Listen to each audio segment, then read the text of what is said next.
At my daughter-in-law's baby shower, she slapped me in public and said, "Useless old woman, clean the floor and go take care of the kids." While they laughed, I left in silence and made a call. Half an hour later, when the door opened, everyone turned pale. "I'm glad to have you here."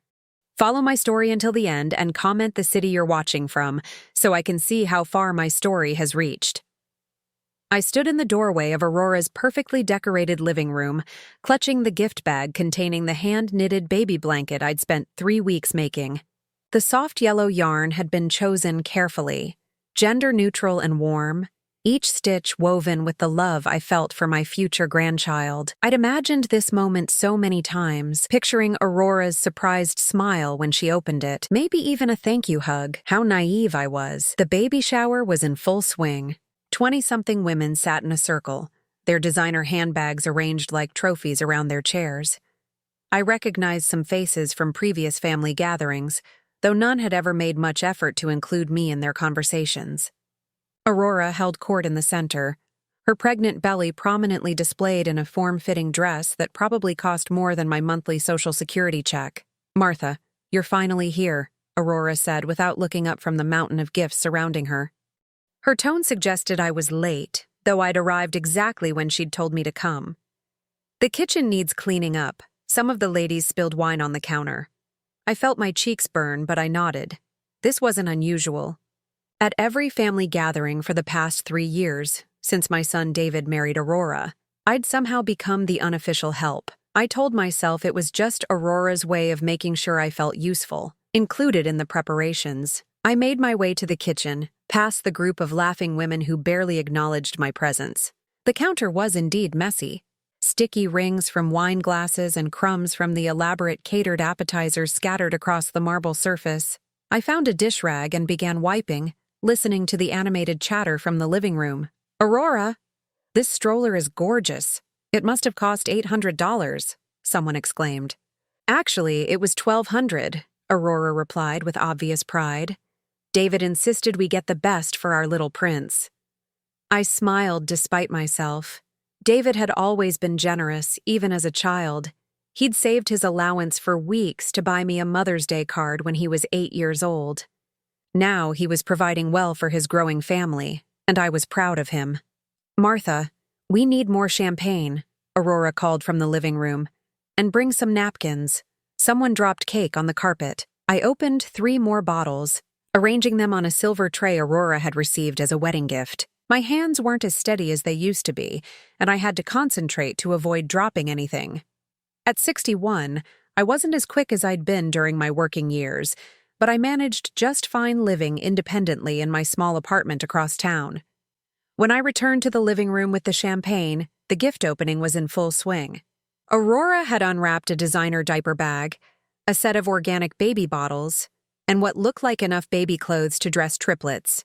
Each gift was greeted with squeals of delight and comments about how lucky the baby would be. I waited for a pause in the festivities, then stepped forward with my gift bag. "Aurora, I made something special for the baby." The room grew quiet as all eyes turned to me. Aurora looked at the simple paper bag in my hands with barely concealed disdain. "Oh, how thoughtful." I pulled out the yellow blanket, holding it up so everyone could see the intricate pattern I'd chosen. Cable knit with tiny sheep along the border. It had taken me hours each evening, working by the light of my reading lamp. "I thought he might like something handmade. It's machine washable, and the yarn is hypoallergenic." Several women exchanged glances. One of them, a blonde whose name I'd never learned, whispered something to her neighbor that made them both smirk. Aurora took the blanket from my hands, examining it like she was inspecting a piece of suspect produce. "It's very yellow." "Yellow is perfect for babies," I said, my voice sounding smaller than I'd intended. "And I can make another one in blue once he's born if you'd like." Aurora set the blanket aside, not with the other opened gifts, but on an empty chair away from the display. "Martha, could you clean up this wrapping paper? It's getting everywhere." I bent down to gather the discarded ribbons and tissue paper, my knees protesting. Behind me, Aurora had moved on to the next gift, a high-tech baby monitor that connected to your phone.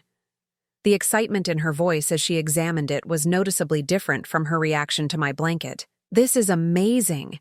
Now I can check on him from anywhere in the house. Technology is just incredible these days." As I stuffed wrapping paper into a garbage bag, I heard one of the guests ask, "Aurora, will your mother-in-law be helping with babysitting?" The question made me freeze. I'd been hoping Aurora might want my help after the baby arrived. I'd raised David on my own after his father left when David was just 5 years old. I knew about sleepless nights and teething and the 1,000 little things new parents worry about. Aurora's laugh was sharp, artificial. "Oh, I don't think that would work out. Martha means well, but she's not really equipped for modern childcare. She still thinks you can put honey in baby bottles and let them sleep on their stomachs." Heat rushed to my face. I'd never suggested either of those things. In fact, I'd been reading parenting books and articles online, making sure I understood current safety guidelines. I wanted to be the best grandmother possible. "Plus," Aurora continued, her voice carrying clearly across the room, "she can barely take care of herself. Look at her. She's moving so slowly just picking up trash." The women giggled, and I felt every pair of eyes in the room focused on me as I continued gathering wrapping paper. My hands trembled slightly, whether from embarrassment or anger, I couldn't tell. I straightened up, the garbage bag clutched in my hands, and looked at Aurora. She was watching me with cold satisfaction, as if she'd been waiting for this moment to publicly establish the hierarchy between us. "I should probably get going," I said quietly. "Thank you for inviting me." "Actually, Martha, before you leave," Aurora stood up, her hand resting on her belly in a gesture that somehow seemed more possessive than protective. "I spilled some juice on the kitchen floor earlier. Could you mop that up? I'd do it myself, but you know, pregnant women shouldn't be bending over like that." The request hit me like a physical blow. She wanted me to mop her floor, in front of all these women, after I'd spent my afternoon serving them champagne and cleaning up after them like hired help. I walked to the kitchen in silence, found the mop in the utility closet, and filled a bucket with soapy water. The floor was barely dirty, just a few drops of what might have been orange juice near the refrigerator. But I mopped anyway, my movements mechanical, my mind spinning. When I returned to put the mop away, Aurora was opening what was clearly her favorite gift of the day, an elaborate swing that rocked the baby while playing classical music. The oohs and ahs from her audience were louder than they'd been for anything else. "This is absolutely perfect," Aurora gushed. "Little Prince is going to love this. He'll have the best of everything." I stood in the kitchen doorway, invisible again, watching my daughter-in-law bask in the attention and admiration of her friends. None of them looked in my direction. It was as if I'd ceased to exist the moment I'd finished my assigned cleaning tasks. "Martha," Aurora's voice cut through my thoughts. "Could you bring out those petit fours from the refrigerator and use the good plates, not the paper ones?" I served the delicate little cakes on Aurora's wedding china, careful not to chip anything. The women praised the catering company Aurora had chosen, discussing the various flavors and artistic decorations as if they were evaluating fine art. When the last petit four was gone, Aurora announced it was time for group photos. The women arranged themselves around her chair, some kneeling, others standing behind her, all of them beaming for the camera. Aurora's friend with the expensive camera took dozens of shots from different angles. "These are going to be beautiful," the photographer said, reviewing the images on her camera's screen. "Aurora, you look absolutely radiant." I remained in the kitchen watching through the doorway. Nobody suggested I join the photos. Nobody even seemed to remember I was there. The party began winding down around 4 o'clock. Women gathered their purses and offered final congratulations to Aurora, who accepted each compliment with gracious smiles and promises to send thank you notes.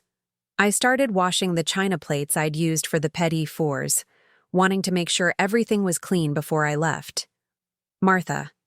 Aurora appeared in the kitchen doorway, her arms crossed over her pregnant belly. "The living room needs to be put back together. The chairs need to go back where they belong, and someone needs to vacuum up all the crumbs."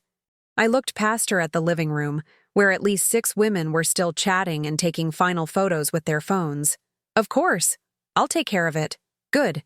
And when you're done with that, the guest bathroom needs attention. People have been using it all afternoon. I nodded, not trusting myself to speak. Aurora watched me for a moment, then returned to her remaining guests. I finished the dishes, then began moving the rented chairs back to their original positions around the house. My back ached from all the bending and lifting, but I kept working. The last guests were finally saying their goodbyes when I started vacuuming the living room carpet. The sound of the vacuum cleaner mixed with Aurora's voice as she walked her friends to the door, thanking them for coming and promising to call soon. When the front door finally closed, the house fell silent except for the hum of the vacuum. I was bent over, trying to reach some crumbs that had fallen behind the couch, when I felt a sharp, stinging blow across my face. The slap was so unexpected, so shocking that I stumbled backward, dropping the vacuum handle. My hand flew to my cheek, which burned with pain and humiliation. Aurora stood over me, her face twisted with contempt. "You pathetic old woman! Look at you crawling around on the floor like some kind of servant. That's exactly what you are, isn't it? A useless old woman who can't do anything right." I stared at her, unable to speak, unable to process what had just happened. My daughter-in-law, the mother of my future grandchild, had just struck me. In her living room, after I'd spent the entire afternoon serving her and her friends. "You want to know the truth, Martha?" Aurora's voice was cold, vicious. "David doesn't even want you around the baby. We've talked about it. You're too old, too slow, too set in your outdated ways.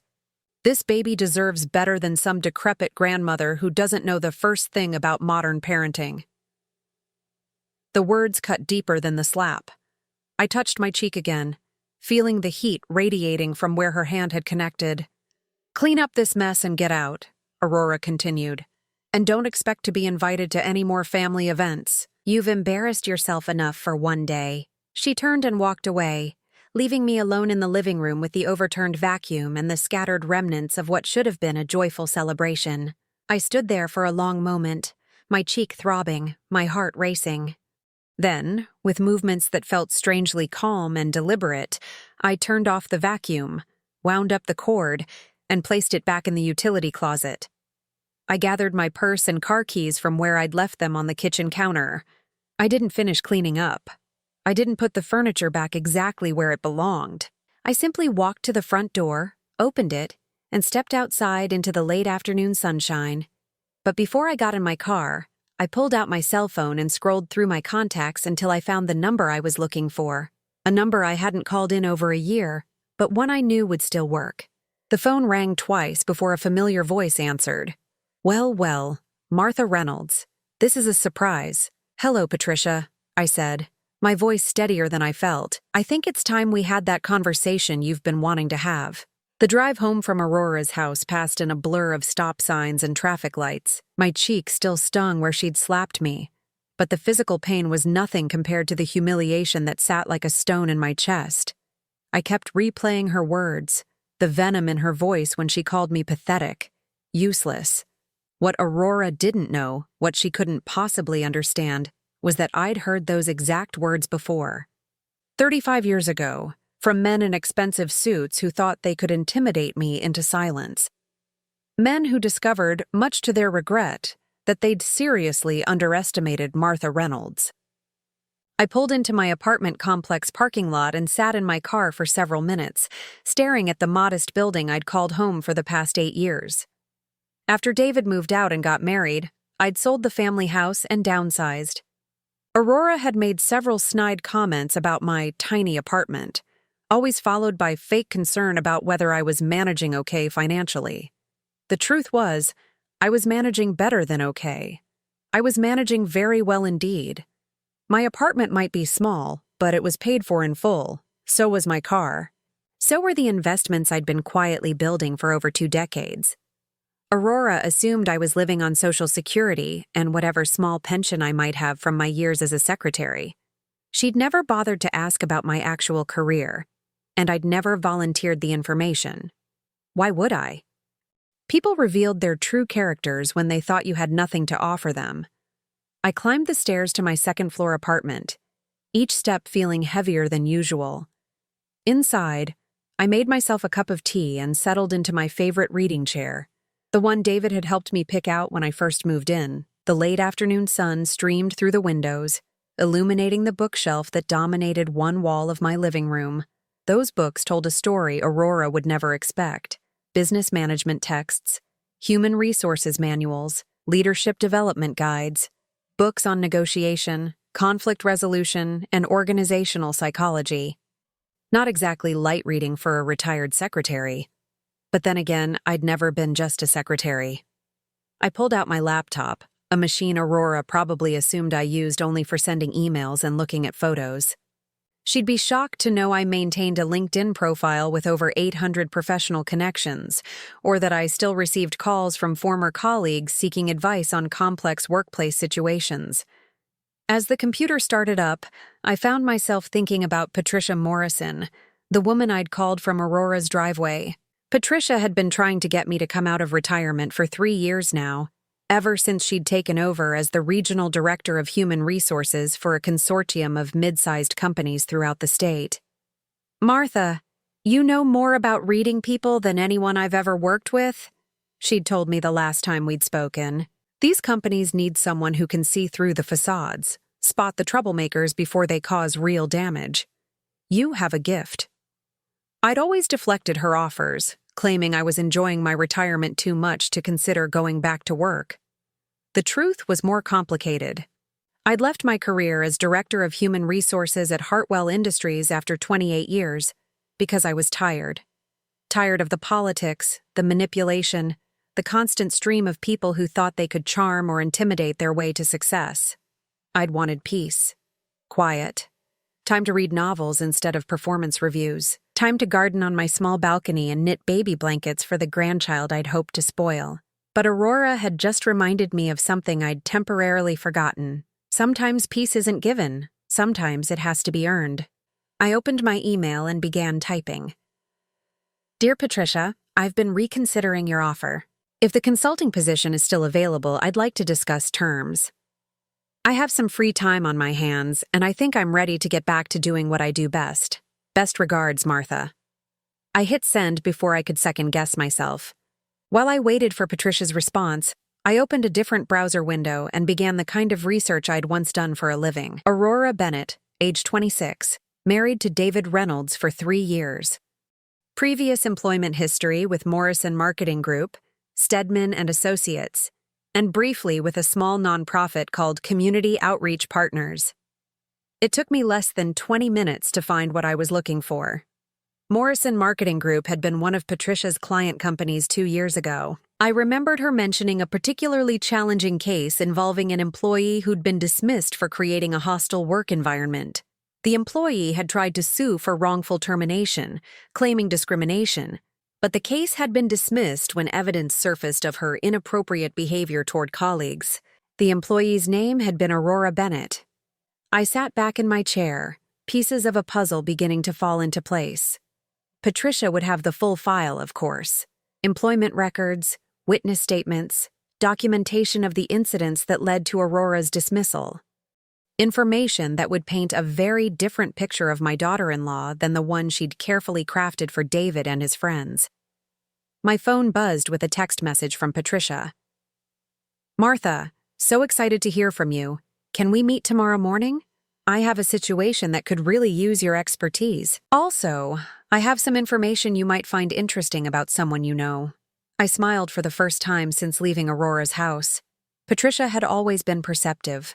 She'd probably connected the dots the moment she saw my email, remembering my last name and putting together that David Reynolds' wife was the same Aurora Bennett who'd caused so much trouble at Morrison Marketing. I texted back, 10 o'clock at our usual coffee shop. Perfect. And Martha? I think you're going to find this case particularly satisfying. I set my phone aside and walked to my bedroom, where I kept my professional wardrobe in the back of the closet. I hadn't worn a business suit in over a year, but I had a feeling I was going to need one very soon. The next morning, I arrived at Brewster's Coffee 15 minutes early, claiming a corner table where Patricia and I could speak privately. I'd chosen my navy blue suit, the one I'd worn to my retirement party.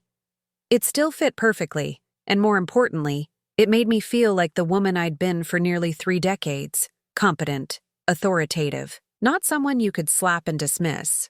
Patricia arrived exactly on time, carrying a leather briefcase that meant she'd brought files. She'd aged well in the 5 years since my retirement, her silver hair cut in a sharp bob that emphasized her intelligent gray eyes. We'd worked together on dozens of cases over the years, and I'd always respected her directness. "You look good, Martha," she said, settling into the chair across from me. "Retirement agrees with you." "Actually, I think retirement might be overrated," I replied. "Tell me about this situation you mentioned." Patricia opened her briefcase and pulled out a thick folder. 3 different companies in my consortium have reported similar problems over the past year. Employees who seemed perfect during the interview process, stellar references, impressive resumes, but within months of being hired, they've created toxic environments, harassment complaints, manipulative behavior, attempts to turn colleagues against management. She slid the folder across the table. The interesting thing is, these employees all have something in common.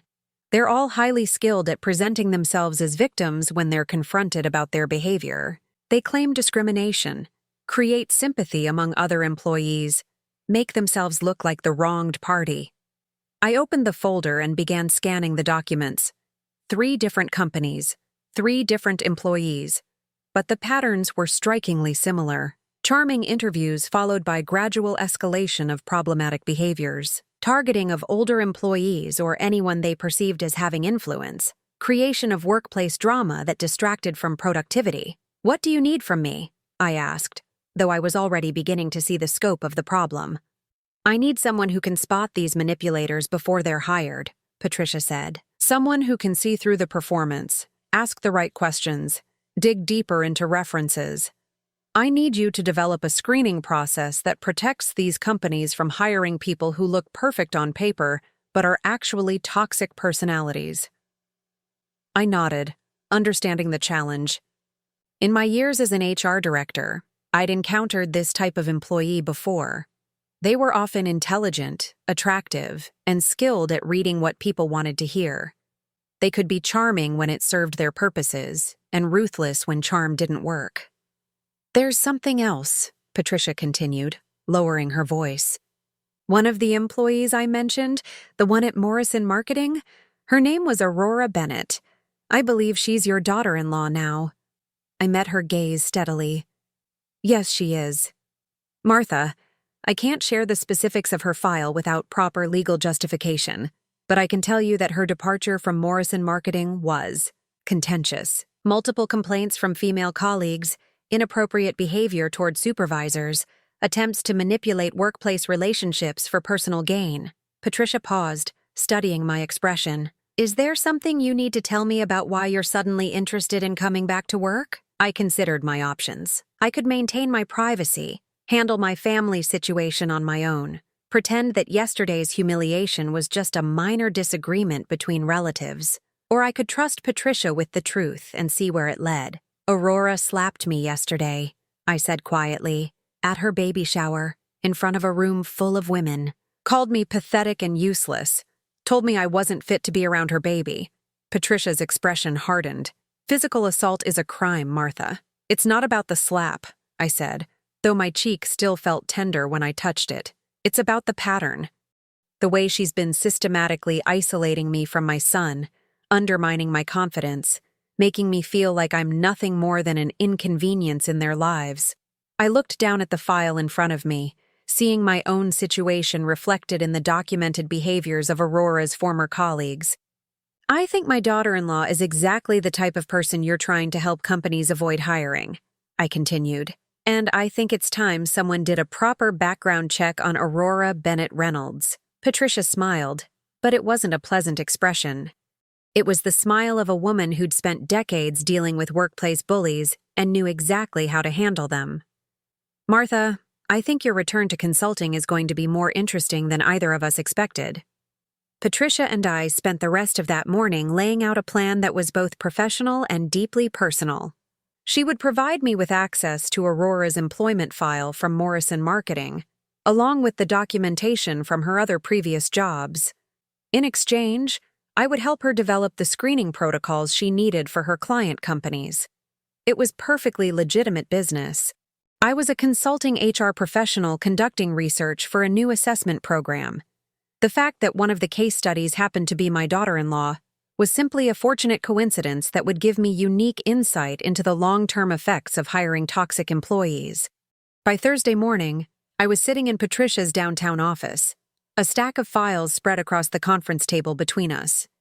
What I read in those documents made my stomach turn, but it also filled me with a cold, professional anger that I recognized from my years of dealing with workplace predators. Aurora's file from Morrison Marketing was particularly revealing. She'd been hired as a junior account coordinator, a position that required working closely with both clients and internal team members. Her interview had been flawless, glowing references from previous supervisors, a portfolio of marketing projects that demonstrated creativity and attention to detail. Even her appearance had been carefully calculated, professional but approachable, confident without being threatening. She knew exactly what to wear, what to say, how to position herself, Patricia noted, watching me read through the interview notes. Look at this comment from the hiring manager. Aurora seems like the perfect team player, eager to learn, respectful of authority, genuinely excited about contributing to our company culture. I turned the page and found the first incident report, dated just 6 weeks after Aurora's hire date.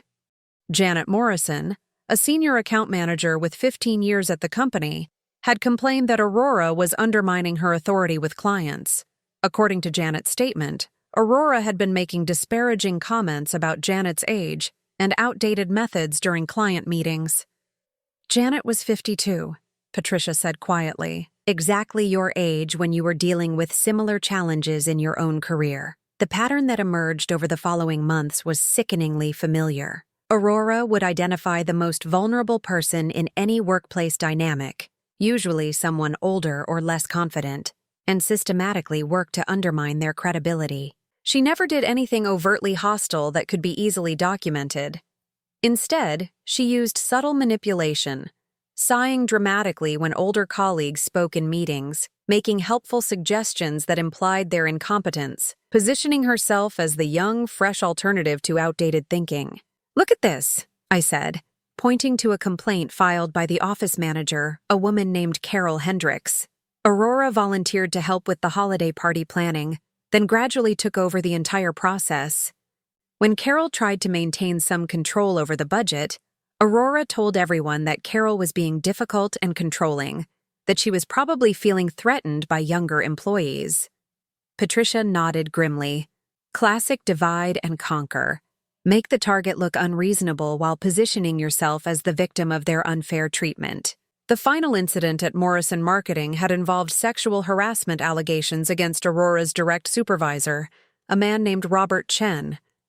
According to the file, Aurora had complained that Robert was making inappropriate comments about her appearance and requesting after-hours meetings that made her uncomfortable. The investigation had initially supported Aurora's claims. Robert was placed on administrative leave while HR conducted interviews with other employees.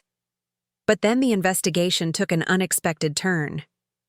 They found out Aurora had been recording conversations, Patricia explained. She'd been secretly documenting interactions with multiple supervisors, but when HR reviewed the recordings, they discovered she'd been editing them.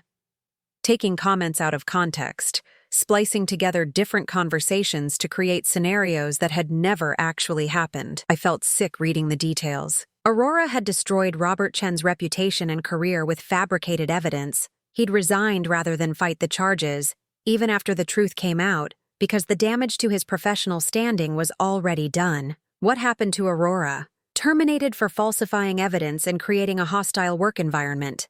But here's the thing, Martha. She was never prosecuted. Morrison Marketing wanted to avoid the publicity of admitting they'd nearly destroyed an innocent man's career based on her lies. They gave her a neutral reference and let her quietly disappear. I closed the file and leaned back in my chair, processing what I'd learned. This wasn't just about workplace drama or personality conflicts. Aurora was a predator who used sophisticated manipulation techniques to destroy people who stood in her way. And now she was married to my son, about to become the mother of my grandchild. "There's more," Patricia said, sliding another folder across the table. Her employment history before Morrison Marketing is equally problematic, though the documentation isn't as complete. She seems to have a pattern of staying at jobs just long enough to create maximum damage before moving on. I opened the second file and found records from Stedman and Associates, a small accounting firm where Aurora had worked as a receptionist for 8 months. The owner, Margaret Stedman, had provided a brief written statement about Aurora's departure. "Employee displayed concerning behavior toward elderly clients," I read aloud. "Repeatedly made inappropriate comments about their decision-making capacity and suggested they needed younger, more modern representation. When confronted about these incidents, employee became defensive and accused management of age discrimination. The pattern was consistent across every job. Aurora would target older employees or clients, undermine their confidence, and position herself as the superior alternative. When challenged, she would claim to be the victim of discrimination or unfair treatment." "How did David not see this?" I asked, though I suspected I already knew the answer. "Because she's very good at what she does," Patricia replied. "Look at the timeline. Aurora met your son just 3 months after leaving Morrison Marketing. She was probably looking for financial security and social status to rebuild her life. A successful man with an established career and family ties would have been perfect for her purposes." I thought about David's courtship with Aurora, how quickly it had progressed. She'd been everything he thought he wanted: young, beautiful, attentive to his needs. She'd never shown any interest in my opinions or experiences, but David had interpreted that as simply being shy around his mother. He'd been charmed by her apparent vulnerability, her need for his protection and guidance. She isolated him from me gradually, I realized, speaking the words as the pattern became clear. First, it was just being too busy to visit as often, then suggestions that I was being too intrusive, that we needed to respect their privacy as a couple. By the time they got married, David genuinely believed that maintaining distance from me was healthy for their relationship. Patricia handed me a legal pad and pen. "I want you to document every incident you can remember where Aurora displayed manipulative behavior toward you or others in your family.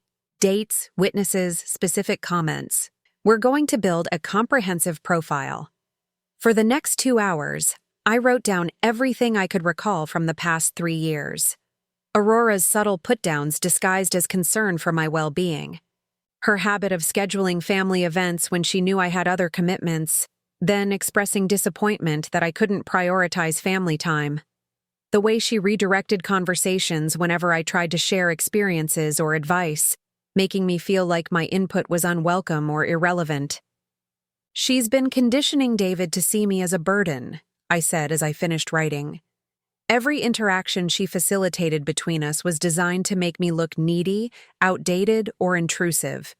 By the time of the baby shower, she felt confident enough to drop the pretense entirely."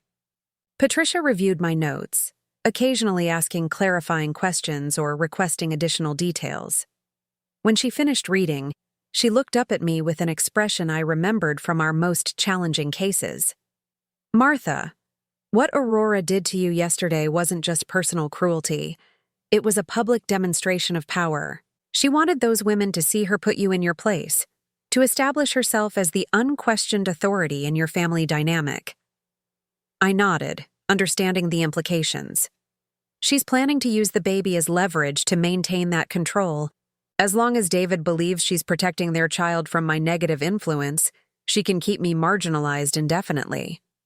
"Unless we change the narrative," Patricia said quietly. She opened her laptop and began typing. "I'm going to send you contact information for 6 women who work at companies where Aurora previously applied for jobs but wasn't hired. They were all part of hiring committees that rejected her applications for various reasons." I watched her work, feeling a familiar surge of professional excitement. This was the part of HR work I'd always enjoyed most. The detective work, the careful assembly of evidence, the moment when patterns became clear and solutions emerged. "What am I supposed to do with these contacts?" "Nothing unethical," Patricia assured me. You're conducting research for a consulting project on hiring best practices. These women agreed to participate in interviews about their decision-making processes. If Aurora's name happens to come up in the context of memorable candidates they chose not to hire, well, that's just valuable data for your research. My phone buzzed with a text message from David. Mom, Aurora mentioned you seemed upset when you left yesterday. Everything okay? I showed the message to Patricia, who smiled grimly. She's testing the waters, seeing if you're going to cause problems. How do you want to respond? I considered my options. The old Martha, the one who'd spent 3 years accepting Aurora's treatment because I didn't want to cause trouble for David, would have sent back something conciliatory. An apology for any misunderstanding, reassurance that everything was fine. But the professional Martha, the woman who'd spent decades identifying and neutralizing workplace threats, knew better. I typed back, "Just had some time to think about family dynamics. Looking forward to talking with you soon about the baby and what kind of grandmother role would work best for everyone." It was perfectly pleasant and completely non-threatening. It also let Aurora know that I wasn't going away quietly, that I had thoughts and opinions about my role in my grandchild's life that would need to be addressed. "Nicely done," Patricia said, reading over my shoulder. Polite, but firm. You're not accepting her dismissal, but you're not being confrontational either. I put my phone away and gathered up the files Patricia had shared with me. How long do you think it will take to complete the interviews? A week, maybe 2 if you want to be thorough. But Martha, I want you to be careful. Aurora is clearly skilled at manipulation, and if she realizes what you're doing, she might escalate her behavior. I thought about the sharp crack of Aurora's hand across my face, the venom in her voice as she called me pathetic and useless. I don't think she can escalate much further without revealing her true nature to David, and that's exactly what I'm counting on. Patricia walked me to the elevator, carrying herself with the confident stride I remembered from our years working together. You know, Martha, I've missed having you around. You always were the best at seeing through people's facades. As the elevator doors closed, I caught my reflection in the polished metal. For the first time in months, I looked like myself again. Not the marginalized grandmother Aurora had tried to turn me into, but the competent professional I'd always been. Aurora had made a serious mistake yesterday. She'd assumed I was powerless, that I would accept her humiliation and disappear quietly from their lives. She was about to learn how wrong she'd been. The first interview was scheduled for Monday morning at a small cafe downtown. Linda Carson had been the HR director at Fletcher & Associates when Aurora applied for a marketing position 18 months ago. According to Patricia's notes, Aurora had made it to the final round of interviews before being eliminated from consideration. I arrived early and chose a corner table, just as I had with Patricia. Linda was exactly on time, a woman in her early 50s with the kind of professional demeanor that came from years of evaluating job candidates and making difficult personnel decisions. "Mrs. Reynolds, thank you for including me in your research project," she said as she settled into her chair with a cup of coffee. "Patricia mentioned you're developing new screening protocols for identifying problematic employees." "That's right. I'm particularly interested in candidates who present well during interviews but may have underlying behavioral issues that only surface after hiring." I pulled out my legal pad, maintaining the pretense of conducting general research. "Patricia mentioned you had some candidates who fit that profile." Linda nodded thoughtfully. "We've definitely learned to look beyond surface impressions. There was one candidate last year who was absolutely perfect on paper. Stellar resume, excellent references, charming personality. But something about her interview responses bothered me." "What specifically concerned you?" "She was almost too polished," Linda said, choosing her words carefully. "Every answer was perfectly crafted, like she'd rehearsed responses to common interview questions.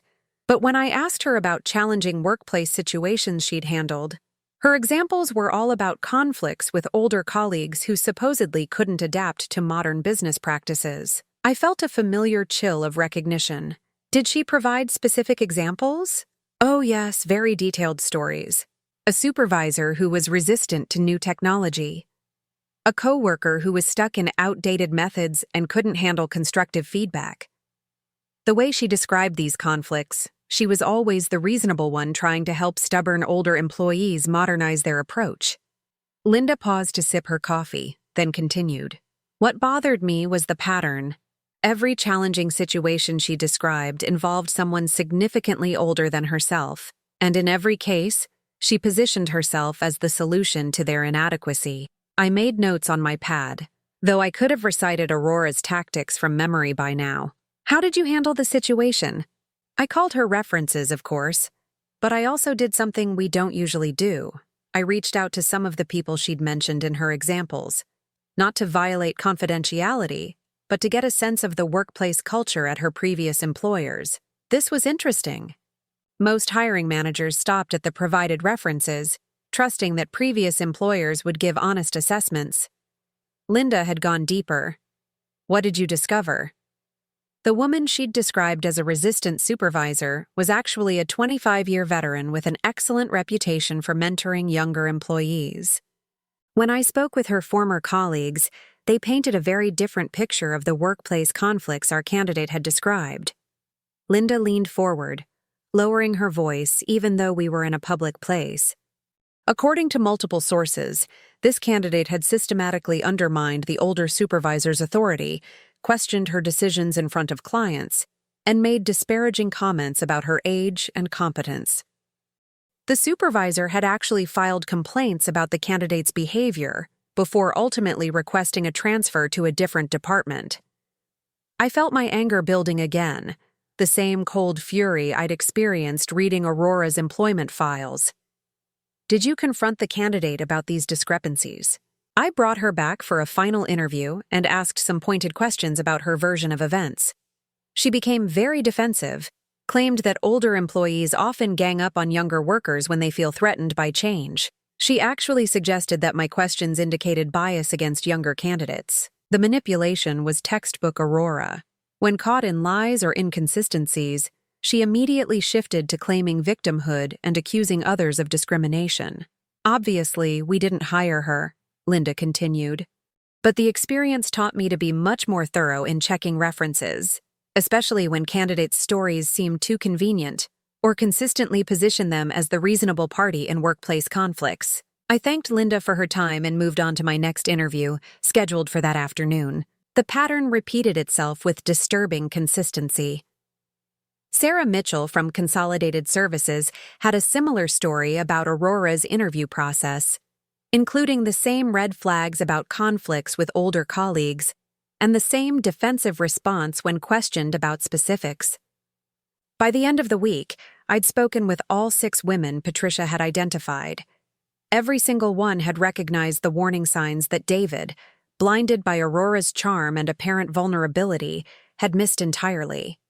More importantly, I now had a network of professional contacts who understood exactly what kind of person Aurora was. Women who had seen through her manipulation and had the documentation to prove their concerns were valid.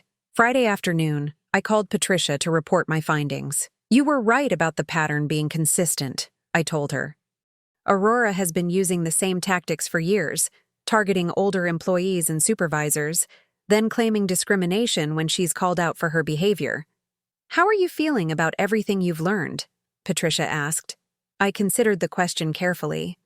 A week ago, I would have said I felt devastated, betrayed by my daughter-in-law's cruelty and my son's failure to protect me.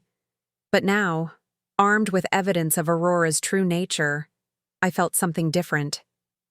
I feel vindicated, I said honestly, and I feel powerful.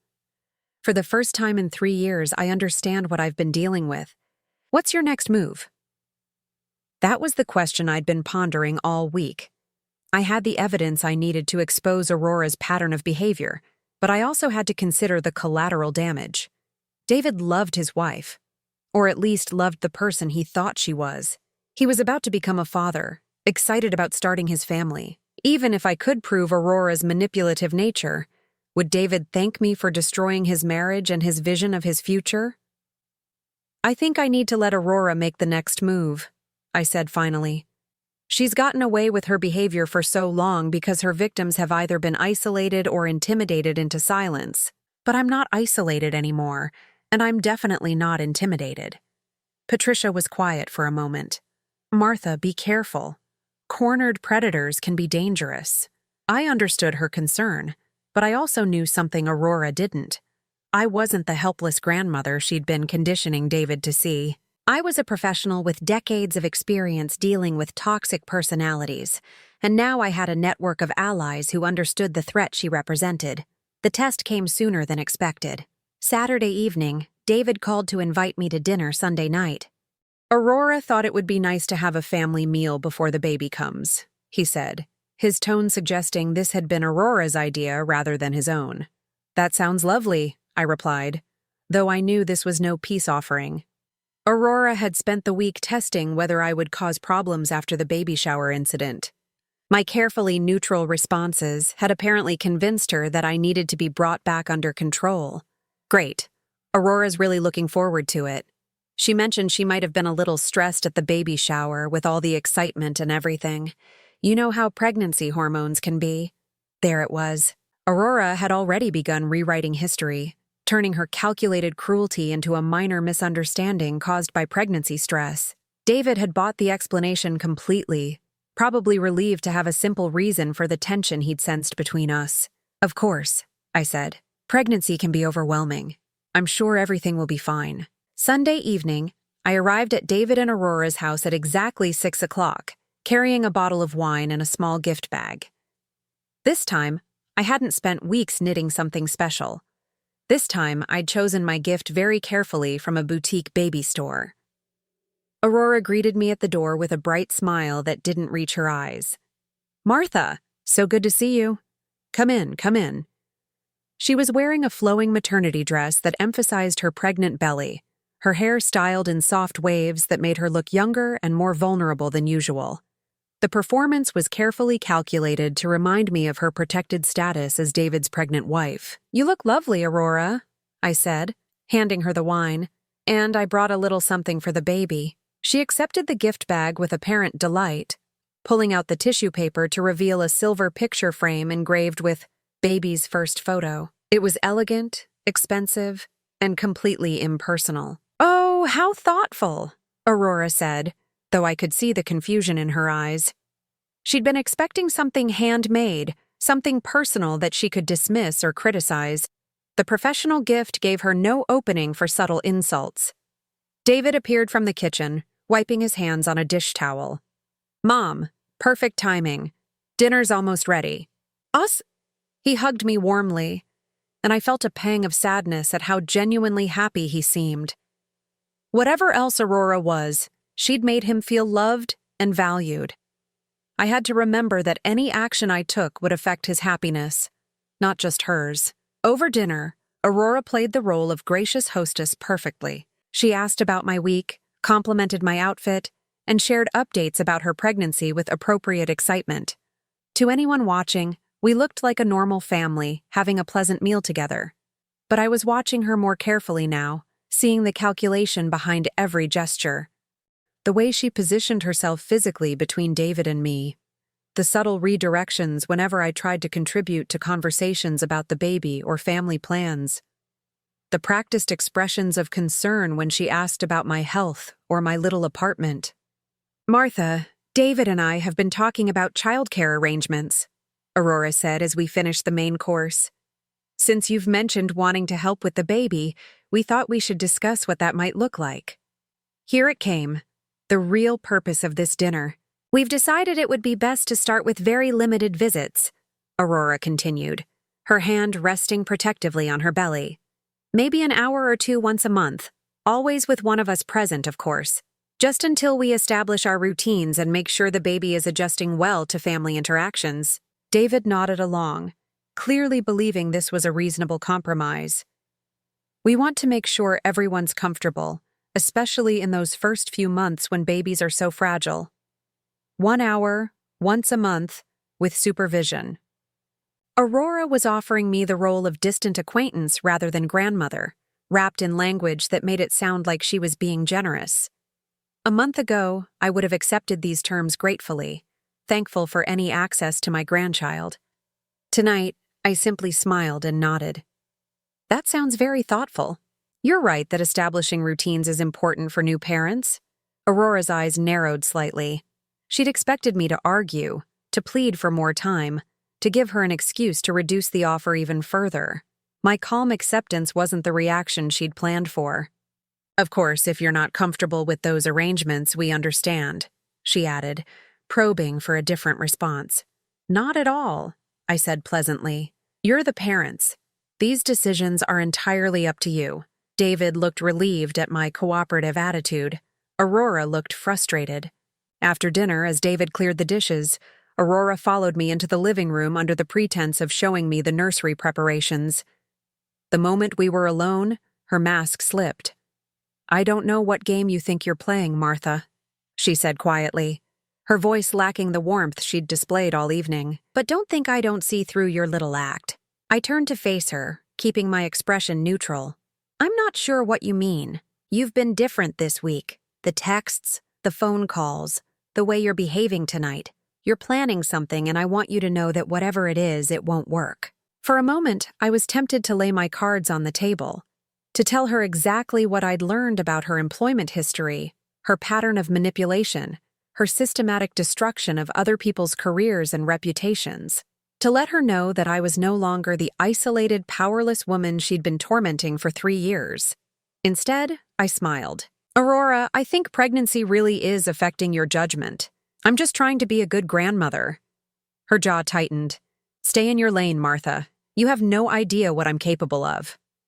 Actually, I said softly, I think I'm beginning to understand exactly what you're capable of. The question is whether you understand what I'm capable of. David's voice called from the kitchen, asking if we wanted coffee, breaking the tension between us. Aurora immediately resumed her pleasant expression, but I could see the uncertainty in her eyes. She'd spent 3 years believing I was weak, isolated, and easy to control. Tonight, for the first time, she'd encountered evidence that her assessment might be wrong. As I drove home, I realized that Aurora would now see me as a threat rather than just an annoyance. She would start planning more aggressive moves to neutralize my influence with David. That was exactly what I was counting on, because the more desperate Aurora became, the more likely she was to reveal her true nature to the one person whose opinion really mattered. My son was about to see his wife's mask slip, and when it did, I would be ready. Aurora's escalation came exactly 2 weeks after our tense dinner conversation. It started with a phone call from David on a Tuesday morning, his voice tight with concern. Mom, we need to talk. Can you come over tonight after work? The formal tone was unlike him. David had always been casual with me, calling me during lunch breaks just to chat or stopping by my apartment unannounced on weekends. This felt different. Official. Of course, sweetheart. Is everything all right? We'll discuss it when you get here, he said, then hung up without his usual goodbye. I spent the day mentally preparing for whatever Aurora had planned. She'd had 2 weeks to strategize since our confrontation, 2 weeks to convince David that I posed some kind of threat to their family. The question was what story she'd crafted and how much David would believe. I arrived at their house at 7 o'clock sharp, noting immediately that Aurora's car wasn't in the driveway. David answered the door alone, his expression serious but not unkind. Come in, Mom. Aurora's at her book club so we can talk privately. This surprised me. I'd expected Aurora to orchestrate whatever conversation David wanted to have, to be present to control the narrative and guide his responses. Her absence suggested either tremendous confidence in her manipulation or a different strategy entirely. David led me to the living room, where 2 cups of coffee waited on the table. He'd always been thoughtful that way, anticipating needs and trying to make difficult conversations easier. Mom, I need to ask you about something, and I want you to be completely honest with me. I settled into the armchair across from him, noting his body language. Tense but not hostile, confused rather than angry. Whatever Aurora had told him, he hadn't entirely bought it. Of course, David, you can ask me anything. He pulled out his phone and scrolled through what appeared to be text messages. Aurora showed me some messages she's been receiving from people who know you. Messages about your professional reputation. My stomach dropped. Aurora had somehow discovered my consulting work with Patricia, But how? And what exactly did she think she'd learned? What kind of messages? I asked carefully.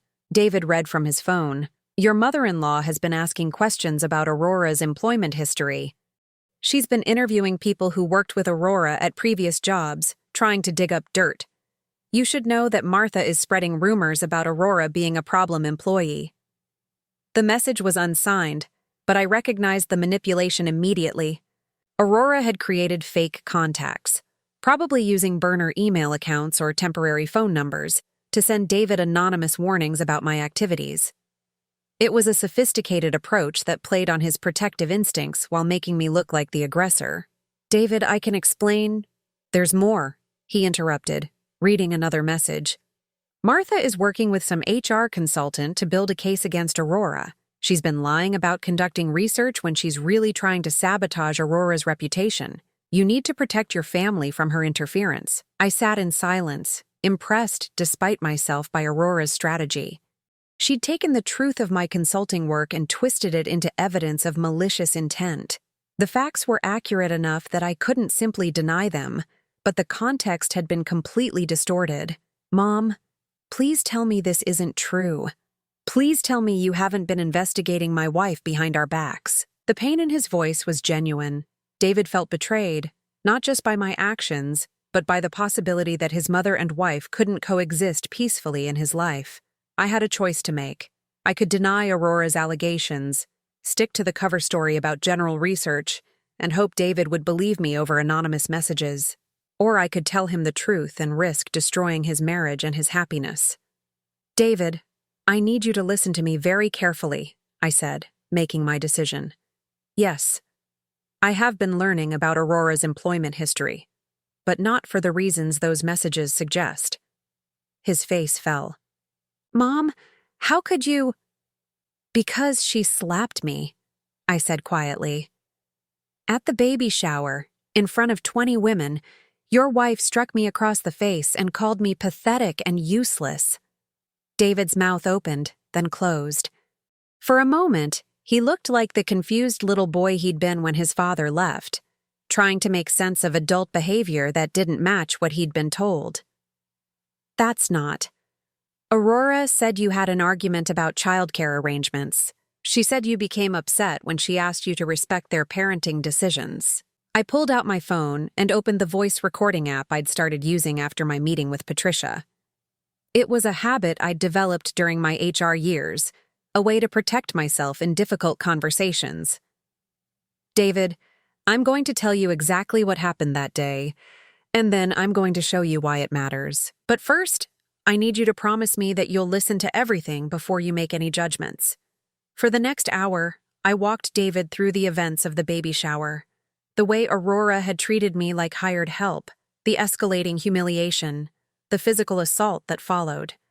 I explained about my professional background, my consulting work with Patricia, and the employment records that painted a picture of systematic workplace manipulation.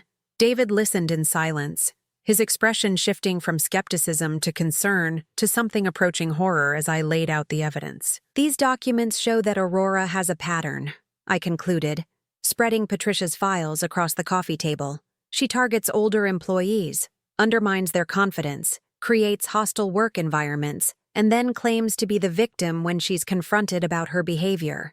David picked up one of the files, scanning the incident reports from Morrison Marketing.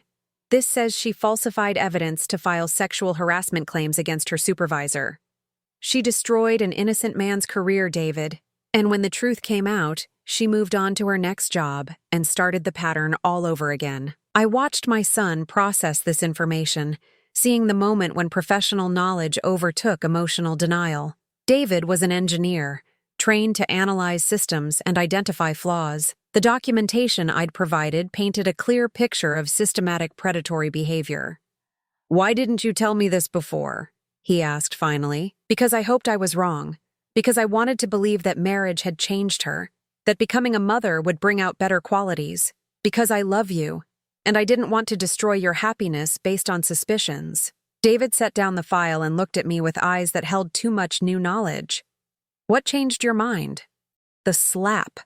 The public humiliation. The realization that she was planning to use your baby as a weapon to keep me marginalized in your life? I paused, letting him absorb the implications. David, everything she's done to me, she's done to other people.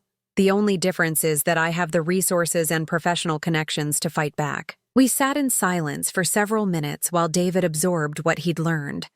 I could see him replaying conversations, re-examining interactions, recognizing manipulation techniques he'd previously interpreted as normal relationship dynamics. The messages, he said suddenly. The anonymous warnings about your activities. She sent those to herself, didn't she? I nodded. It's a classic technique. Create external validation for your victim narrative while making your target look like the aggressor. David's phone buzzed with a text message. He glanced at it, and his expression darkened. She's asking if I've talked to you yet about the situation. She wants to know if you've admitted to trying to sabotage her. What are you going to tell her? David looked at me for a long moment, and I saw something in his expression that reminded me of the determined little boy who'd once stood up to schoolyard bullies. I'm going to tell her that we need to have a very different conversation than the one she's expecting. As if summoned by our discussion, we heard Aurora's car in the driveway. David quickly gathered up the files I'd brought, handing them back to me. Put these away, he said quietly. I want to see how she handles this without knowing what I've learned. Aurora entered the house with her usual bright energy, calling out greetings as she hung up her coat. When she appeared in the living room, her smile faltered slightly at the serious atmosphere. How did it go? She asked David, settling beside him on the couch with practiced intimacy. Did Martha explain why she's been trying to cause problems for our family? David's response was careful, measured. We talked about the situation. I think there are some misunderstandings that need to be cleared up. Aurora's eyes sharpened. What kind of misunderstandings? Well, for example, David said casually, Mom mentioned that you had some kind of physical altercation at the baby shower, but you told me it was just a disagreement about childcare. I watched Aurora's face carefully, seeing the micro-expressions that most people would miss. The brief flash of panic, quickly covered by practiced confusion. Physical altercation? Aurora laughed, but the sound was forced. David, your mother is being dramatic. We had words, yes, but nothing physical happened. Maybe she's having memory issues? Older people sometimes confuse or exaggerate situations. There it was. The casual ageism, the subtle suggestion that my mental capacity was declining, the positioning of herself as the reliable narrator while implying I was delusional. David nodded slowly. That's interesting, because Mom was very specific about what happened. She said you slapped her. Aurora's performance was flawless. Her mouth opened in shock, her hand flying to her chest in apparent dismay. That's a terrible accusation. David, you know me. You know I would never lay a hand on anyone, especially not your mother. She turned to me with tears forming in her eyes. Martha, I can't believe you would say something like that. Why would you tell David such a horrible lie? If I hadn't spent the past month learning about Aurora's history, her performance would have been completely convincing.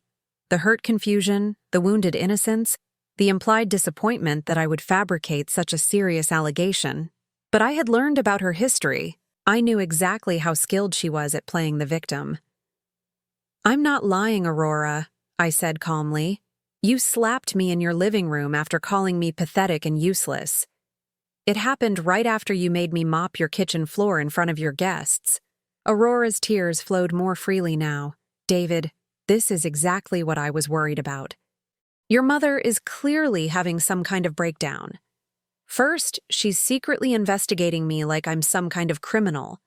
And now she's making up stories about physical violence. She reached for David's hand, her voice breaking with apparent emotion. I'm scared, honey. What if she does something to hurt the baby? What if whatever's happening to her mentally makes her dangerous? It was a masterful escalation. Aurora had taken my accusations and flipped them back on me, suggesting that I was mentally unstable and potentially dangerous to their unborn child.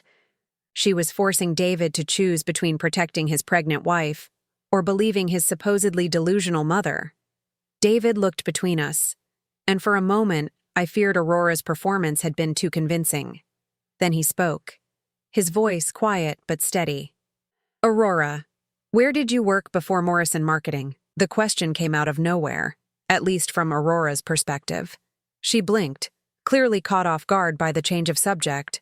What does that have to do with anything? Just curious about your career history. We've been married 3 years, and I realize I don't know much about your previous jobs. Aurora's confusion was genuine now. She didn't understand why David was asking about her employment history when they were supposed to be discussing my alleged mental breakdown. I worked at Stedman and Associates, she said slowly. Before that, community outreach partners. David, why are we talking about my old jobs? What was Margaret Stedman like as a boss? Now Aurora looked genuinely unsettled. The conversation had veered completely away from the script she'd prepared. She was difficult, very old-fashioned in her management style, not very welcoming to younger employees with fresh ideas. David nodded thoughtfully. Did you have any problems with other older employees at these jobs? And there it was, the moment when Aurora realized that David knew far more than she'd anticipated. Her careful composure cracked, just slightly, but enough for someone watching closely to notice. I don't understand what you're trying to imply, she said, her voice developing an edge. David stood up slowly, his decision made. I think you understand exactly what I'm implying, and I think it's time we had an honest conversation about who you really are. The mask was finally falling, and Aurora knew it. The confrontation that followed was unlike anything I had witnessed in my decades of professional experience dealing with toxic personalities. When cornered, Aurora didn't just drop her mask, she shattered it completely. You want honesty, David. Aurora's voice transformed from wounded innocence to cold fury in seconds. Fine. Yes, I slapped your pathetic mother. She deserved it. She's been undermining me since the day we met, trying to turn you against me with her needy, manipulative behavior. David stepped backward, actually physically recoiling from the venom in his wife's voice. This was a woman he'd never seen before, someone whose existence he couldn't have imagined. Aurora, what are you saying? I'm saying your mother is a bitter old woman who can't stand that you chose me over her. She's been playing the victim for 3 years, making me look like the bad guy every time I try to establish normal boundaries in our marriage. I remained silent, letting Aurora's true nature speak for itself. This was exactly what Patricia had warned me about. Cornered predators become dangerous, but they also become honest about their motivations. And yes, I looked into her little investigation project. Did you really think I wouldn't find out that she's been digging through my employment records, trying to find dirt on me? She's obsessed with proving I'm not good enough for you. David's engineer's mind was processing the contradictions in real time. But Aurora, if Mom was wrong about your employment history, why are you so angry? Why not just show me the truth? The question hung in the air like a challenge. Aurora's face cycled through several expressions before settling on defiant rage. Because the truth doesn't matter. Your mother has already poisoned your mind against me. She's been planning this for months, probably since the day she found out I was pregnant. She can't stand that our baby will be more important to you than she is. It was a fascinating display of projection. Aurora was describing her own motivations, her inability to tolerate sharing David's attention, while attributing them to me. Aurora, David said slowly, I need you to tell me about Morrison Marketing, about Robert Chen. The name hit Aurora like a physical blow. Her face went white, then flushed with anger. How do you know that name? Mom showed me the employment files, the investigation records. Aurora, did you falsify evidence to destroy an innocent man's career? For a moment, I thought Aurora might try to continue lying. But something in David's expression, perhaps the complete absence of his usual protective warmth, told her that denial was no longer an option. Robert Chen was a sexist pig who didn't deserve his position, she said, her voice shaking with rage. He looked down on younger employees, dismissed my ideas, treated me like I was invisible. He got exactly what he deserved. Aurora, the investigation proved you edited recordings to make false accusations. I showed them the truth of what he was really like. So what if I had to? Enhance the evidence? Men like him have been getting away with discrimination for decades. David sat down heavily, as if his legs could no longer support him. You destroyed his life with lies. I exposed his true character. The fact that I had to manufacture specific evidence doesn't change the underlying reality of who he was. The rationalization was breathtaking. Aurora had convinced herself that her lies were justified because they supported a larger truth she believed in. It was the mindset of every manipulator I'd ever encountered. The rules didn't apply to them because their cause was righteous. David looked at me, his expression full of pain and confusion. Mom, how long have you known about this? I started investigating after the baby shower, I said gently. I needed to understand whether what happened to me was an isolated incident or part of a pattern. And what did you find? I glanced at Aurora, who was watching me with undisguised hatred. I found that your wife has spent years targeting older employees, undermining their confidence, and destroying their reputations when they stood up to her. The baby shower wasn't an aberration. It was Aurora showing me who she really is. Aurora laughed, but the sound was bitter and harsh. You want to talk about patterns? Let's talk about your pattern, Martha. 3 years of inserting yourself into our relationship, making snide comments about how we live our lives, acting like you know better than us about everything. Give me one example, I said calmly. Every time you visited, you rearranged something in my kitchen. Every time we went out to dinner, you found something to criticize about the restaurant or the service. Every conversation we had, you managed to work in some story about how things were different when David was growing up. I realized with startling clarity that Aurora had genuinely interpreted normal grandmotherly behavior as attacks on her authority. My attempts to be helpful had been seen as territorial challenges. My stories about David's childhood had been perceived as attempts to undermine her position as his wife. Aurora, I was trying to build a relationship with you. I wanted us to be family. You wanted to control me, Aurora shot back. Just like you controlled David his whole life. You couldn't stand that he found someone who actually appreciated him for who he is, not who you wanted him to be. David's voice, when he finally spoke, was quiet but firm. Aurora, that's not true. Mom never tried to control me. She supported every decision I made, even when she disagreed with them. Including marrying me? Aurora's voice was sharp with challenge. David hesitated, and in that moment of silence, Aurora saw her opening. You see? She never wanted us together. She's been planning to break us up since day one, and now she's using my pregnancy as an excuse to destroy our marriage. But David's hesitation wasn't about doubt. It was about choosing his words carefully. Aurora, I would have defended you against anyone who tried to interfere in our marriage. But what Mom showed me tonight, these aren't opinions or personality conflicts. These are documented facts about how you've treated other people. He stood up and walked to the window, looking out at the dark street. I keep thinking about all the times you told me stories about difficult coworkers or unreasonable supervisors. How every job you left was because of someone else's problems. Never anything you did wrong. Aurora's face was pale now, understanding that her carefully constructed narrative was crumbling. I also keep thinking about how you described Mom to me over the years.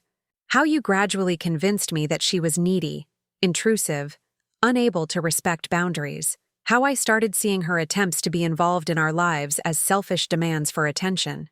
David turned back to face his wife, and I could see the man he'd become. Not the charmed husband Aurora had been manipulating, but someone who'd finally recognized the truth. You isolated me from my mother the same way you isolated other people from their support systems at work. The techniques are identical. Aurora's composure finally shattered completely. Fine. Yes, I made sure your mother knew her place. Yes, I protected our marriage from her interference. But everything I did was for us, David. For our family. No, David said quietly. Everything you did was for you. To maintain control. To eliminate any challenge to your authority. To make sure everyone around you served your needs. Aurora's hand moved to her pregnant belly, a gesture I recognized as her final play for sympathy. David, please. Think about our baby. Think about our family. Don't let her destroy everything we've built together." But David had moved beyond the reach of Aurora's manipulation. "I am thinking about our baby. I'm thinking about what kind of mother you'll be if this is who you really are. I'm thinking about whether I want my child growing up in a home where cruelty is disguised as protection." The words hung in the air like a verdict. Aurora looked between David and me, understanding finally that she had lost control of the situation entirely. "You'll regret this," she said, her voice low and dangerous. "Both of you will regret this." David's response was calm, final. "Aurora, I think you should stay at your sister's house tonight. We both need time to think about what happens next." After Aurora left, David and I sat in his living room in exhausted silence. The confrontation had drained us both, but underneath the weariness, I felt something I hadn't experienced in 3 years: peace. "I'm sorry, Mom," David said finally. "I should have seen what was happening." "Sweetheart, Aurora is very skilled at what she does. She had years of practice manipulating workplace dynamics before she met you. You couldn't have known, but I should have protected you. I should have questioned why you seemed to disappear from our lives after I got married." I reached over and took his hand, feeling the connection that Aurora had tried so hard to sever. "You were protecting your wife and your marriage. That's what good husbands do. You couldn't have known that your wife was the threat your family needed protection from." David was quiet for a long moment. "What happens now?" "That depends on Aurora, and on what you decide you can live with." 3 months later, David filed for divorce. Aurora fought it viciously at first, then tried to negotiate a settlement that would give her primary custody of the baby in exchange for reduced financial support. When that failed, she attempted to claim that David was emotionally abusive, that I had turned him against her through manipulation and lies. But Patricia had helped David document everything properly. Aurora's employment history, her pattern of manipulation, the evidence of her systematic targeting of older employees, all of it became part of the court record. Aurora's attempts to paint herself as the victim fell flat when faced with decades of documented predatory behavior. The baby was born on a Thursday morning in early spring. David called me from the hospital, his voice shaking with emotion. "Mom, can you come meet your grandson?" I held baby Thomas for the first time in a quiet hospital room. Just David and me, and this perfect little person who would never know the toxic environment his mother had tried to create around him. Aurora had moved back to her hometown after the divorce was finalized. Accepting supervised visitation rather than continuing to fight for custody, she was unlikely to win. "He looks like you did as a baby," I told David, who was taking what felt like hundreds of photos on his phone. "Aurora said I was never allowed to compare him to our family," David said quietly. "She said he was going to be better than that he'd have advantages we never had." I looked at my grandson's tiny fingers wrapped around my thumb, thinking about the advantages he would actually have. He would grow up knowing unconditional love. He would never be used as a weapon in adult conflicts. He would be taught to treat others with respect and kindness. "He's going to have the best advantage of all," I said. "He's going to have a father who learned the difference between love and control." 6 months after Thomas's birth, Patricia offered me a permanent position developing anti-harassment training programs for her client companies. I accepted, finding unexpected joy in returning to work that felt meaningful and important. I also started volunteering with a support group for older adults who'd experienced family manipulation and emotional abuse. There were more of us than I'd ever imagined: grandparents who'd been systematically isolated from their families, retirees who'd been convinced they were burdens rather than valuable family members. But that's another story. This story ends with a grandmother who reclaimed her power, a son who learned to recognize manipulation, and a baby who will grow up in a home where love doesn't come with conditions or require submission. Aurora taught me something valuable, though I doubt she intended to. She showed me that sometimes the people who hurt us most are the ones who reveal our hidden strengths. Sometimes being pushed to our breaking point is exactly what we need to remember who we really are. I am Martha Reynolds. I am 61 years old. I am a grandmother, a professional, and a woman who refuses to be diminished by anyone's small vision of who I should be. And Aurora Bennett will never have power over me again. Now I'm curious about you who listened to my story. What would you do if you were in my place? Have you ever been through something similar? Comment below.